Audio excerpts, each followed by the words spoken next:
আসসালামু আলাইকুম বন্ধুরা, আজকে নিয়ে এসেছি নতুন আরও একটা রেসিপি। আজকে তোমাদের সাথে শেয়ার করব একটা মাত্র ডিম ও 1 কাপ ময়দা দিয়ে দারুণ মজাদার সাথে তেলে ভাজা কেক রেসিপি। খুব সহজে এই কেকটা তৈরি করে নেওয়া যায়, আর দোকান থেকে আমরা যেসব মিনি কেকগুলো কিনে খাই দেখতে ঠিক সেরকমই হয়ে থাকে, আর এর টেস্ট কিন্তু দোকানের চাইতেও আরও বেশি ভালো হয়ে থাকে। তো প্রথমে এখানে আমি 1 কাপ ময়দা নিয়ে নিচ্ছি, আর এই 1 কাপ ময়দার মধ্যে আমি দিয়ে দিচ্ছি 1 চা চামচ পরিমাণ বেকিং পাউডার।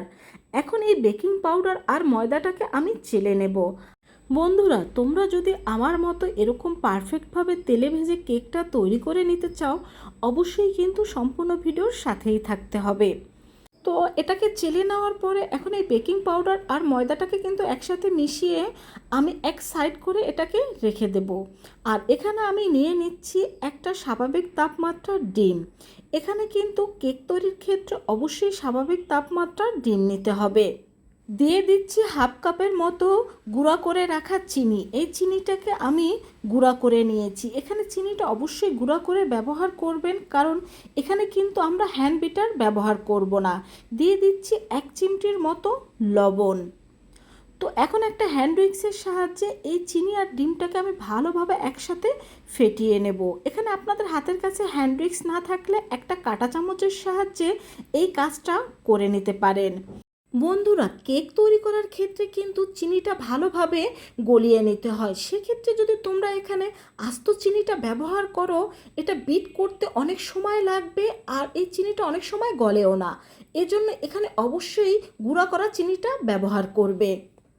দিয়ে দিচ্ছি 3 টেবিল চামচ পরিমাণ রেগুলার সয়াবিন তেল।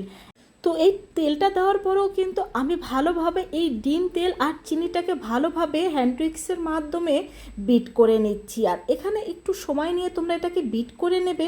তো বিট করতে করতে যখন দেখবে এর কালারটা ঠিক এরকম চেঞ্জ হয়ে গিয়েছে, তখন বুঝবে যে এটা ভালোভাবে বিট হয়ে গিয়েছে।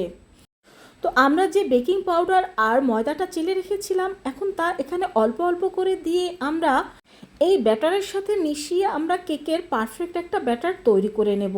আর এখানে কিন্তু অল্প অল্প করেই এটাকে মিশিয়ে নিতে হবে। এতে যেমন এটা ভালোভাবে মিশে যাবে, তেমনি অনেক সময় দেখা যায় আমাদের ডিমটা একটু ছোট বড় হতে পারে। এক্ষেত্রে ময়দা কিন্তু একটু কম বেশি লাগতে পারে। এজন্য এখানে তোমরা অবশ্যই ময়দাটা অল্প অল্প করে দিয়ে দেবে। তবে আমার এখানে সম্পূর্ণ 1 কাপ ময়দাই লেগেছিল।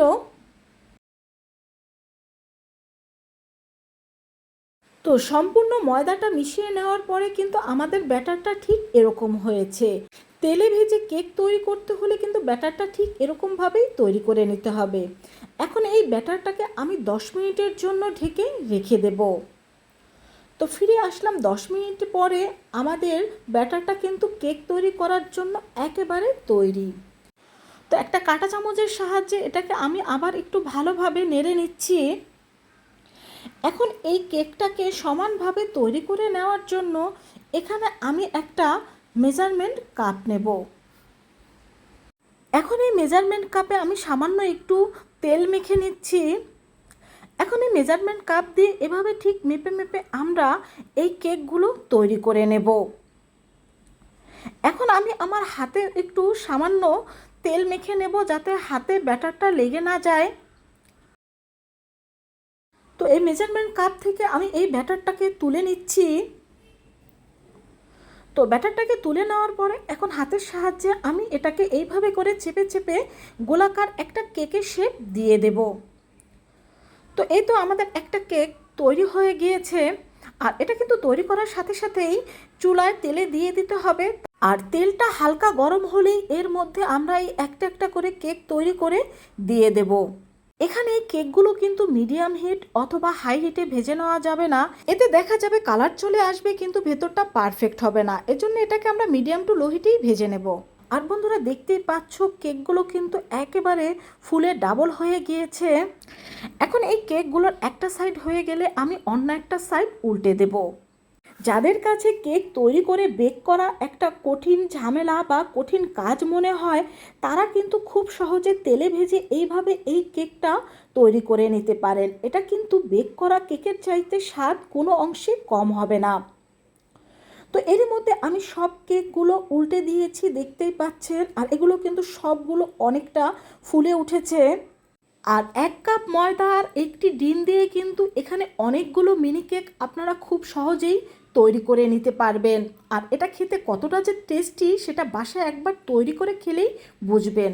তো কেকগুলো ভাজা হয়ে গিয়েছে, এখন আমি এই কেকগুলো তুলে নিচ্ছি। আর বন্ধুরা দেখেই বুঝতে পারছেন যে কেকগুলো কতটা পারফেক্ট হয়েছে। এই কেকগুলো কিন্তু প্রত্যেকটাই নরম তুলতুলে ও সফট হয়েছিল। তো আশা করছি এখন থেকে বাসায় তোমরা এভাবে এই মিনি কেকগুলো তেলে ভেজে তৈরি করে নিতে পারবে। আর এই কেকগুলো কিন্তু 3 থেকে 4 দিন সংরক্ষণ করে রাখতে পারবে। তো বন্ধুরা দেখতেই পাচ্ছ, দেখো এর ভিতরটা কতটা পারফেক্ট হয়েছে আর এটা কতটা সফট হয়েছে।